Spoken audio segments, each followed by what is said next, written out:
নমস্কার প্রিয় দর্শক। পশ্চিমবঙ্গে আলুর চাহিদা ও আলুর নিকাশিকে লক্ষ্য করে যা বোঝা যাচ্ছে তাতে বলা যায় বাংলায় আলুর দাম কমার তেমন কোনো সম্ভাবনা নেই। বরং দিন যত যাচ্ছে ততই বাংলায় আগামী এক সপ্তাহের মধ্যেই আলুর দাম আরও প্রচুর পরিমাণে বাড়তে চলেছে। উত্তরবঙ্গে বন্যা পরিস্থিতির ফলে সেখানকার বাজারে বর্তমানে আলুর দাম আকাশ ছোঁয়া। উত্তরবঙ্গে ধান থেকে শুরু করে প্রায় প্রত্যেকটি শাকসবজি সমস্ত কিছুই নষ্ট হয়ে গিয়েছে।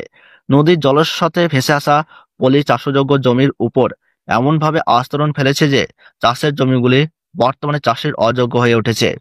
ফলে আবার কবে উত্তরবঙ্গের চাষিরা নতুন করে চাষের দিকে ফিরে আসতে পারবেন তা নিয়ে একটি ধোঁয়াশা থেকেই যাচ্ছে। আজ উত্তরবঙ্গের বাজারে আলুর বন্ডের দাম ৭০ থেকে ৮০ টাকা পর্যন্ত বৃদ্ধি পেয়েছে। এছাড়া দক্ষিণবঙ্গেও আলুর দাম প্রচুর পরিমাণে বৃদ্ধি পেতে দেখা যাচ্ছে। আগামীকাল রাত থেকে নতুন করে আবারও পাঞ্জাব, হরিয়ানা, উত্তরপ্রদেশ এই সমস্ত জায়গাতেই বৃষ্টিপাতের জেরে নতুন আলুর চাষের ক্ষেত বৃষ্টির জলে ডুবে গিয়েছে। পাঞ্জাবের উলাহ ও হাসনাতপুর এই দুটি জায়গায় অতি ভারী বৃষ্টিপাত হয়েছে। ফলে সেখানকার আলু চাষের জমিতে জল জমে গিয়ে আর্লি আলু পুরোপুরি নষ্ট হয়ে গিয়েছে। উত্তরবঙ্গে যেসব নদী তীরবর্তী অঞ্চলে আর্লি আলুর চাষ হয়ে থাকে সেই সমস্ত অঞ্চলে আলুর চাষ 25 থেকে 30 দিন পর্যন্ত পিছিয়ে গিয়েছে। ফলে এই বছর বাজারে আর্লি আলুর আগমন অনেক দেরিতে হবে। আজ আলুর চাহিদাকে ভিত্তি করে উত্তরবঙ্গ এবং দক্ষিণবঙ্গের প্রত্যেকটি ইউনিটে আলুর দাম কত টাকা বৃদ্ধি পেয়েছে তা আমি তুলে ধরবো আজকের ভিডিওটির মাধ্যমে। তাই ভিডিওটি স্কিপ না করে শেষ পর্যন্ত দেখতে থাকবেন। আর আপনি কোন জেলার আলুর বাজার দর সম্পর্কে জানতে চাচ্ছেন সেই জেলার নাম আমাদের ভিডিওর কমেন্ট বক্সে জানিয়ে রাখবেন। আর সবার আগে সবার প্রথমেই আলু সম্পর্কিত যে কোনো গুরুত্বপূর্ণ খবরের আপডেট পেতে হলে আমাদের ইউটিউব চ্যানেলটি সাবস্ক্রাইব করে রাখবেন। তো চলুন দেরি না করে এক নজরেই দেখে নেওয়া যাক। আজ বাঁকুড়া জেলার কৌতলপুরে জ্যোতি আলুর ফি বন্ডের দাম রয়েছে 420 টাকা। এখানে রেডে আলুর দাম রয়েছে 625 টাকা।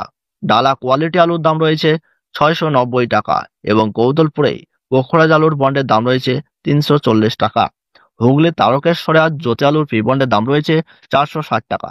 রেডি ডালা এক্সট্রা সুপার হিসাবে জ্যোতি আলুর দাম রয়েছে 650 টাকা। তারকেশ্বরে চন্দ্রমুখী আলু বন্ডের দাম রয়েছে 650 টাকা থেকে 670 টাকা। সিঙ্গুরে আজ জ্যোতি আলুর ফি বন্ডের দাম রয়েছে 450 টাকা থেকে 470 টাকা। রেডির দাম ডালা এক্সট্রা সুপার হিসাবে 750 টাকা এবং চন্দ্রমুখীর দাম সিঙ্গুরে আজকের দিনে 660 টাকা থেকে 670 টাকা।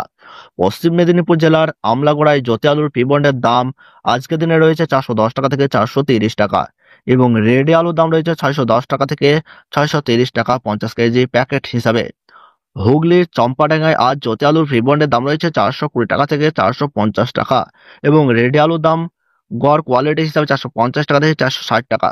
হরিপালে আজ জ্যোতি আলুর ফি বন্ডের দাম রয়েছে 450 টাকা। বর্তমানে জামালপুর ইউনিটে আজ জ্যোতি আলুর বন্ডের দাম রয়েছে 430 টাকা এবং রেডি ডালা এক্সট্রা সুপার হিসাবে রয়েছে 700 টাকা থেকে 710 টাকা। বোরাপ ইউনিটে জ্যোতি আলু বন্ডের দাম রয়েছে আজ 430 টাকা এবং রেডি দাম রয়েছে 630 টাকা থেকে 650 টাকা। কেশপুর ইউনিটে জ্যোতি আলু ফি বন্ডের দাম রয়েছে 440 টাকা থেকে 460 টাকা। গোয়ালতর ইউনিটে জ্যোতি আলু ফি বন্ডের দাম রয়েছে 430 টাকা থেকে 440 টাকা এবং রেডির দাম এখানে 600 টাকা থেকে 620 টাকা 50 কেজি প্যাকেট হিসাবে লক্ষ্য করা যাচ্ছে। উত্তরবঙ্গের মালদায় পোখরাজ আলু ফি বন্ডের দাম রয়েছে আজকের দিনে 350 টাকা থেকে 360 টাকা এবং রেডি আলুর দাম রয়েছে 570 টাকা। ধূপগুড়িতে জ্যোতি আলুর ফি বন্ডের দাম রয়েছে আজকের দিনে 460 টাকা এবং রেডি দাম রয়েছে 650 টাকা প্যাকেট হিসাবে 50 কেজি। ধূপগুড়িতে লাল হল্যান্ড আলুর বন্ডের দাম রয়েছে 550 টাকা এবং হল্যান্ডের রেডি হিসেবে রয়েছে 640 টাকা। কোচবিহারের পুন্ডিবাড়িতে জ্যোতি আলুর ফি বন্ডের দাম রয়েছে 460 টাকা এবং লাল হল্যান্ড আলুর দাম রয়েছে 660 টাকা। সুপ্রিয় দর্শক, এই ছিল আলু সম্পর্কিত বাজারের সর্বশেষ আপডেট। ধন্যবাদ।